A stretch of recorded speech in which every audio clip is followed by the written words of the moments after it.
Hello and welcome back to the Coder's Legacy channel. In today's video, we're going to discuss how to create a save file dialog in Tkinter.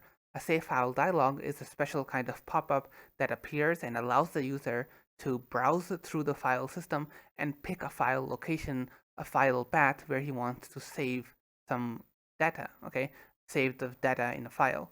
So what we're going to do in this tutorial is, you see this GUI window here. We're going to make it so that when we click this button, a save file dialog appears, and whatever data is currently within this entry widget gets written to that file. Okay, that's the goal of our tutorial. So let's begin. I'm going to create a function first called save file. Okay, and we'll link our button to this function. To create a save file dialog, we're going to use this module. Okay, it's already built in, so no need to do anything extra. File dialog and ask save as file name. All right. Now this is pretty simple. This function. This is all you need to do actually to create a save file dialog. This is gonna return the file path, okay, which we're gonna print out. So let's run this code. I'm gonna click on this button, and then it shows up over here. And then I'm just gonna type in some random words. Okay, click save, and it returns this file path. Okay, and that is basically what we need to create a file at that location.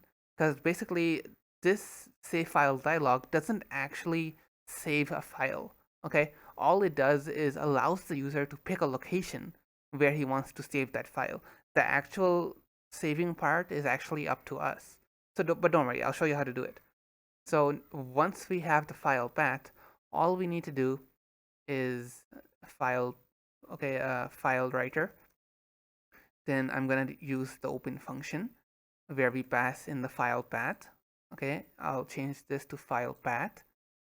All right, the open function, remember, it needs two main things. It needs a file path and a mode. Okay, the mode is going to be write, okay, because we're writing data to that location. Alternatively, you could use this in the reverse manner if you wanted to read a save file. That's up to you, so, all right? So what we're gonna do now is file writer dot write, okay? And what are we gonna write to this? We're going to be writing some data. What is that data? It's the data from our entry widget, which we can get using the .get function, okay? So I'm just gonna pass in this data over here. Then we're going to close our file writer object. Okay. Now let's run this code. All right. Okay, and I'm just gonna pick something like example. Okay, and then I'll hit save. All right, and nothing was written to this file. Okay, why is that? Good question. I feel like this may have something to do with first of all, I think that's supposed to be a character. But other than that, I think that this has something to do with the fact that we haven't specified an extension. So let me do that first.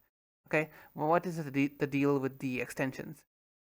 Well, basically, if I run this code again and click on that button, oh wait, it's already here.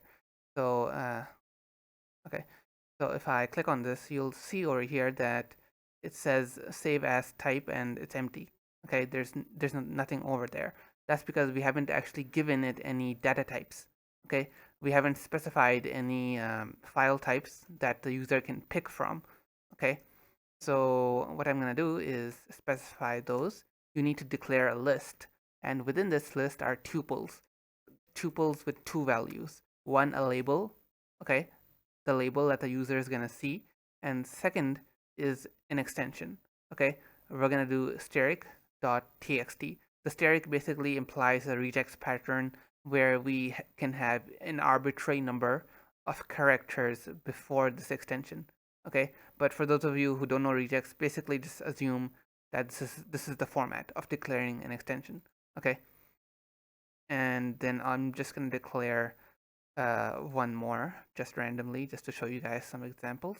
Let's declare one called Python files.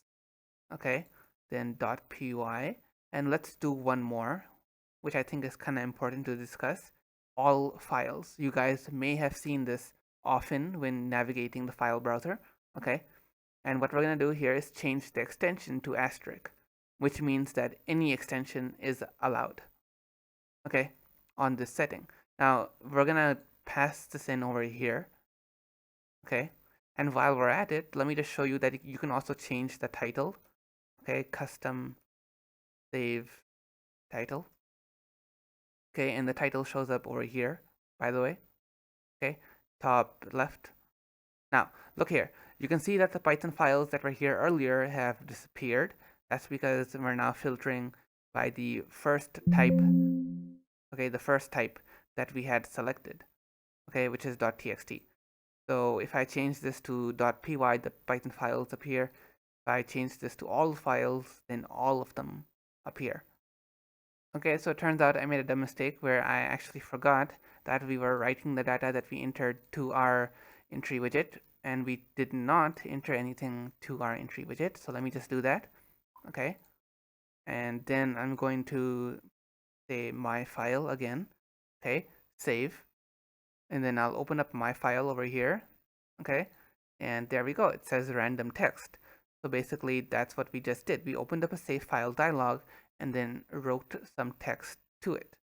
Okay, and what you'll also want to do, most likely, because watch this. If I click on this, and then I close it, it's gonna say this error over here. Okay, that's because it returns none. If you close this dialog without picking a file path, it's gonna return none. So always check for that. Okay, like this. Okay, this will keep your code safe. Other than that, there's one more thing I wanted to show you, which is the initial dir parameter.